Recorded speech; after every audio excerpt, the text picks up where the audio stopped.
Hello guys, मेरा नाम है तमन आचार्य।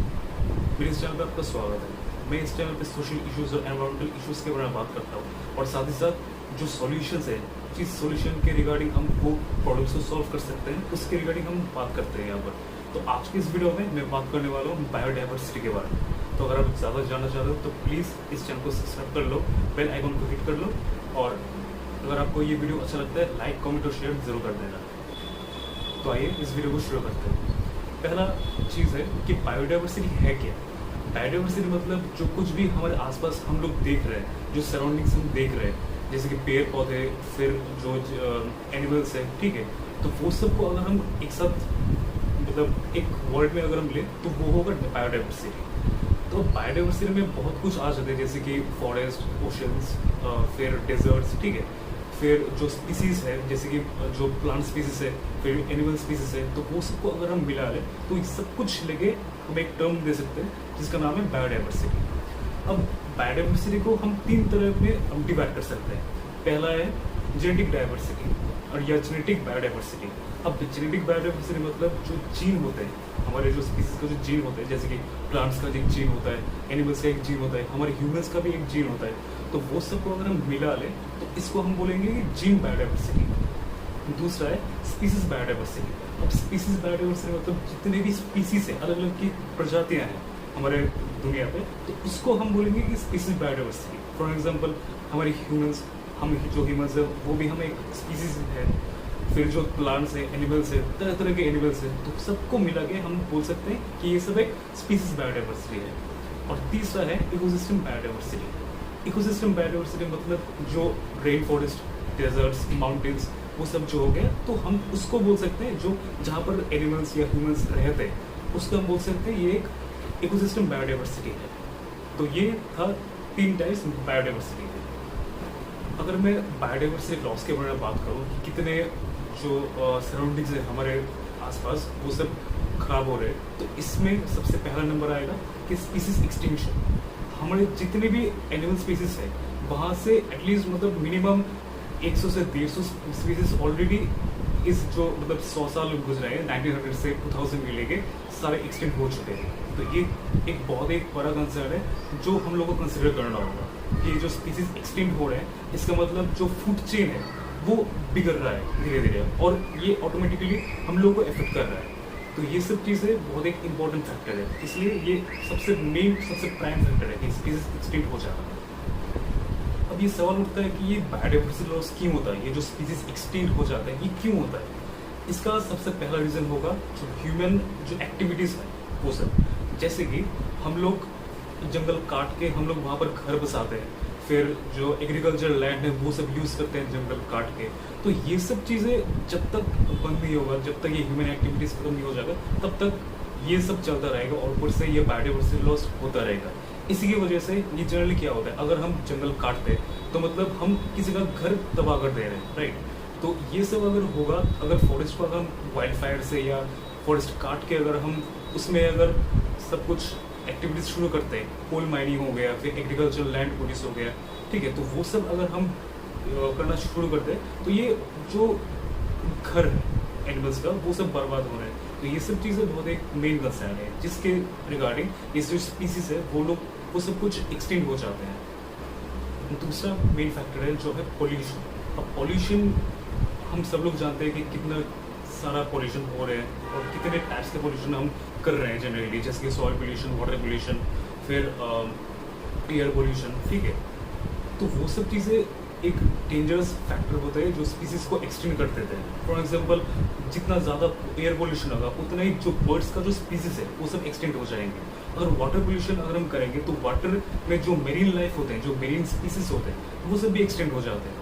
तो ये सब चीज़ें जब तक रहेगा तब तक ये एक बहुत एक बड़ा फैक्टर होगा, बहुत एक डेंजरस फैक्टर होगा बायोडाइवर्सिटी के लिए, कि जो स्पीसीज होगा वहाँ पर, जैसे कि जो हवा में रहते हैं, जो पानी में रहते हैं, उन लोगों को बहुत दिक्कत होगा और बहुत ज़्यादातर जो स्पीसीज है वो लोग एक्सटिंक्ट हो जाते हैं। और तीसरा सबसे बड़ा फैक्टर है जो है क्लाइमेट चेंज। अब क्लाइमेट चेंज ये एक कॉम्बिनेशन है पॉल्यूशन और जो लैंड कन्वर्जन है वो सब लेके, जैसे कि जब फॉरेस्ट काटेंगे हम, ठीक है, तो उसको क्या होगा, जो एयर पोल्यूशन है वो एयर पोल्यूशन को जब मोस्ट प्रोबेबली जो प्लांट्स है वो सब स्टॉप करते हैं, वो लोग एब्जॉर्ब करते हैं। जैसे कि जो एयर पोल्यूशन कैसे होते हैं कि जो कार्बन डाइऑक्साइड जो रिलीज होता है वो लोग को एब्जॉर्ब करके फिर जो ऑक्सीजन है वो सब निकालते हैं प्लांट्स।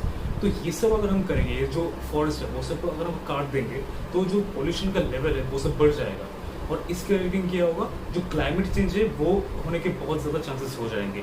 फॉर एग्जांपल अगर मैं रिपोर्ट के हिसाब से मैं बात करूँ, ये पास्ट कुछ सालों में जैसे कि 10 साल या 15 सालों में ये देखा गया कि जो पॉल्यूशन लेवल है वो बहुत ही बढ़ चुका है due to the climate change.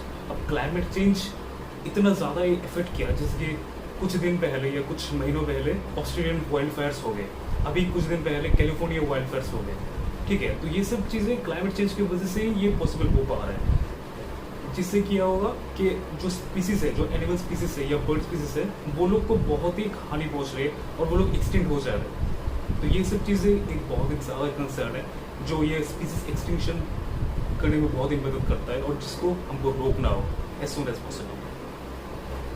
Diversity इतना इम्पोर्टेंट इसलिए है क्योंकि ये सब कुछ जो बेसिक एबिलिटीज़ हम लोग मिलते होंगे, जैसे कि फूड हो गया, वाटर हो गया, शेल्टर हो गया, तो वो सब कुछ हम लोगों को ये बायोडाइवर्सिटी देते हैं, तो बायोडाइवर्सिटी प्रोवाइड करते हैं। अगर हम बायोडाइवर्सिटी को प्रोटेक्ट करने में अगर हम सब लोग इग्नोरेंट होंगे तो ही जाके जो ये फूड क्राइसिस होगा, जो वाटर क्राइसिस है, ये सब कुछ हम अच्छे से कंट्रोल कर सकते हैं। और ये इसमें सबसे बड़ा फैक्टर है ये स्पिरिचुअल फुलफिलमेंट, जो स्पिरिचुअल अवेयरनेस है वो सब कुछ ये बायोडाइवर्सिटी प्रोवाइड करते हैं और हम लोगों को अच्छे से एक स्पिरिचुअल अवेयरनेस मिल सकता है अगर हम अच्छे से बायोडाइवर्सिटी अगर को हम प्रोटेक्ट कर सकते हैं। तो बायोडाइवर्सिटी मेडिसिन बनाने में बहुत हेल्प करता है। फॉर एग्जाम्पल जो प्लांट्स है, ठीक है, अगर हम प्लांट्स को अगर अच्छे से हम बचा सकते हैं, जैसे कि अभी के ज़माने में डिफोरेस्टेशन बहुत ज़्यादा हो रहा है, जैसे कि पेड़ काटना हो गया, वो सब कुछ बहुत ज़्यादा बहुत मास स्केल पे हो रहा है। अगर हम इसको अगर हम अच्छे से रिड्यूस कर सकते हैं या एकदम बंद कर सकते हैं,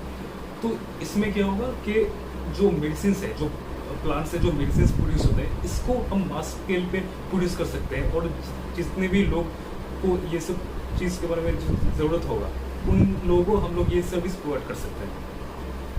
अगला पॉइंट है जो है थ्रेट्स टू बायोडाइवर्सिटी या बायोडाइवर्सिटी को जो थ्रेट्स हो गए, इसमें सबसे पहला नंबर है ह्यूमन डोमिनेंस। अब हम लोग पेड़ काटते हैं, बहुत सारे जानवरों को मार देते हैं जस्ट फॉर आवर टेस्ट, फिर जो कुछ भी हम प्रोडक्शन के लिए करते हैं, जो कुछ भी जैसे कि बहुत सारे एनिमल्स को मार के फिर हम लेदर बनाते हैं और लेदर बना के फिर जो लेदर बैग्स होते हैं, फिर जो कुछ भी होता है, ठीक है, जो लेदर से बना होता है, तो वो सब चीज़ें हम बेचते हैं just for our own luxury, for our own demands, own needs, ठीक है। तो ये सब चीज़ अगर हम कंट्रोल नहीं कर सकते तो ये क्या होगा कि जो बायोडाइवर्सिटी का जो लॉस हो रहे हैं, जो स्पीसीज एक्सटेंड हो रहे हैं, उसको कंट्रोल करना बहुत एक डिफिकल्ट चीज़ हो गई है, बहुत एक नामुमकिन चीज़ हो जाएगा हमारे लिए। अब सवाल ये उठता है कि जो बायोडाइवर्सिटी को हम प्रोटेक्ट करने वाले हैं या कैसे हम प्रोटेक्ट करें या कैसे इस चीज़ को हम इम्प्लीमेंट कर रहे हैं धीरे धीरे। तो इसके रिगार्डिंग रिपोर्ट के हिसाब से ये देखा है कि गवर्नमेंट 10,000 से भी ज़्यादा नेशनल पार्क या वाइल्ड लाइफ सेंचुरीज क्रिएट किए इन पास्ट कुछ 10 या 20 सालों में। तो ये सब चीज़ें एनफ नहीं है, राइट। हम लोग जितना इसको प्रमोट कर सकते हैं कि ज़्यादा से ज़्यादा वाइल्ड लाइफ सेंचुरीज बनाओ, ज़्यादा से ज़्यादा जो फॉरेस्ट रिजर्व है वो सब कुछ हम अच्छे से बनाएं, ठीक है, या प्रमोट करें, तो ही जाके ये सब चीज़ें पॉसिबल होगी, हम लोग अच्छे तरीके से प्रमोट कर सकते हैं या इसको जो स्पीसीज है उसको हम प्रोटेक्ट कर सकते हैं। और ये सब चीज़ें तभी जगह पॉसिबल होगा जब हम जो सोल्यूशंस है उस पर ध्यान दें। उसको हम 4 स्टेज में हम डिवाइड कर सकते हैं, जो है रीस्टोरेशन, री introduction, control of invasive species और जो है एनवायरमेंटल पॉलिसीज, ठीक है। तो ये सब चीज़ के बारे में मैं आगे कुछ एक वीडियो में बात करने वाला हूँ, लेकिन फिलहाल ये सब जो चीज़ें हैं ये बहुत एक इम्पॉर्टेंट फैक्टर है जो हम लोग को कंसिडर करना होगा। हमारे जो लाइफस्टाइल चॉइसेस होता है वो बहुत ही ज़्यादा इम्पैक्ट क्रिएट करते हैं बायोडाइवर्सिटी लॉस के लिए, क्योंकि हम लोग ज़्यादा लोग लग्जरी सीख करते हैं। फॉर एग्जांपल जो लोग फैशन को बहुत ज़्यादा सीख करते हैं वो लोग लग्जरी को बहुत ज़्यादा प्रमोट करते हैं, ठीक है, जैसे कि लेदर बैग्स हो गए। तो ये लेदर आ कहाँ से आए, ये एनिमल्स को मार के हम जो इसका जो लेदर जो स्किन है उससे हम लेदर बनाते हैं और अकॉर्डिंगली जो बैग्स होते हैं वो हम बेचते हैं हमारे मार्केट पे। तो ये सब चीज़ें अगर हम जितना जल्दी समझ जाएँ या जितना जल्दी हम कंट्रोल कर सकते हैं उतना ही जल्दी ये बायोडाइवर्सिटी लॉस को हम कंट्रोल कर सकते हैं। तो ये सब चीज़ एक बहुत एक इम्पोर्टेंट फैक्टर है जो हम लोग को ये जानना होगा या हम लोग को ये चीज़ें प्रमोट करना होगा ताकि ज़्यादा से ज़्यादा लोग को ये अवेयरनेस हो और ये चीज़ बंद हो सके। जे एन गोडाल जो कि एक बहुत बड़ा एनवायरमेंटलिस्ट और एक साइंटिस्ट है, उन्होंने एक दिन ये कहा कि with knowledge we can change the direction of our effects on the life on earth. इसका मतलब जितना हम प्रमोट कर सकते हैं हमारे जो बायोडाइवर्सिटी लॉस के बारे में, ये कैसे हम ये बायोडाइवर्सिटी लॉस को हम रोक सकते हैं या क्या क्या सोल्यूशंस है जिसके रिगार्डिंग हम जो बायोडाइवर्सिटी है या जो स्पीसीज एक्सटिंक्ट हो जाए इसको हम रोक सकते हैं। ये सारी चीज़ें तभी पॉसिबल होगा जब तक हमारे पास ये नॉलेज होगा और जितना हो सके हम लोग ये जो नॉलेज है वो हम शेयर कर सकते हैं दूसरे लोगों के साथ ताकि दूसरे लोग भी अवेयर हो सके और वो लोग भी समझें कि क्या क्या सोल्यूशन से इम्प्लीमेंट कर सकते हैं being as a common man हमारी तरह एक मिडिल क्लास फैमिली से बिलोंग करके या लोअर क्लास या जो रिच क्लास है, उन सब कैटेगरीज में हम रह के हम कैसे इसको हम अच्छे से इम्प्लीमेंट कर सकते हैं। अब ये बायोडाइवर्सिटी थ्रेट्स ये 5 तरह के होता है मेनली, जो है climate change, deforestation, over exploitation, invasive species और एक पॉल्यूशन। इसकी रिगार्डिंग में डिटेल में बात करने वाला हूँ कि कैसे ये जो चीज़ें हम रिड्यूस कर सकते हैं, लेकिन तब तक एक एक पॉइंट को अच्छे से समझते हैं। पहला है क्लाइमेट चेंज। अभी क्लाइमेट चेंज सबसे ज़्यादा होता है जब पॉल्यूशन लेवल्स पीक पे होता है। अब पॉल्यूशन लेवल जैसे कि एयर पोल्यूशन, जो कुछ भी फैक्ट्री से धुआं निकलता है, जो चिमनी से धुआं निकलता है, वो डायरेक्टली एयर पोल्यूशन करता है। अब एयर पोल्यूशन से क्या होता है, जो हवा है उसका जो टेम्परेचर है वो बहुत गर्म हो जाता है, जिसके रिगार्डिंग जो ग्लोबल वार्मिंग है वो हो जाता है। अब आपको पता ही होगा ये जो ग्लोबल वार्मिंग है उसको कंट्रोल करने के लिए हमारे जो पृथ्वी है उसके ऊपर एक बड़ा सा एक ब्लैंकेट रहता है जिसका नाम है ओजोन लेयर। अब जब ग्लोबल वार्मिंग होता है, जब हम ज़्यादा पोल्यूशन करते हैं, तब क्या होता है जो ओजोन लेयर है उसमें छेद हो जाता है। तब क्या होता है जब सन से डायरेक्ट यूवी रेज निकलता है तो डायरेक्टली हम लोग को इफेक्ट करते हैं, हमारे स्किन पे इफेक्ट करते हैं। तो ये सब चीज़ें बहुत एक बड़ा फैक्टर है जो क्लाइमेट चेंज कंट्रीब्यूट करने में मदद करते हैं। दूसरा पॉइंट है डिफॉरेस्टेशन। अब डिफॉरेस्टेशन मतलब हम जब पेड़ काटते हैं, जब जंगल काटते हैं, उसको लेकर हम वुड्स बनाते हैं, पेपर बनाते हैं, तो ये सब चीज़ें जब हम करते हैं तो इसको हम बोलते हैं डिफॉरेस्टेशन।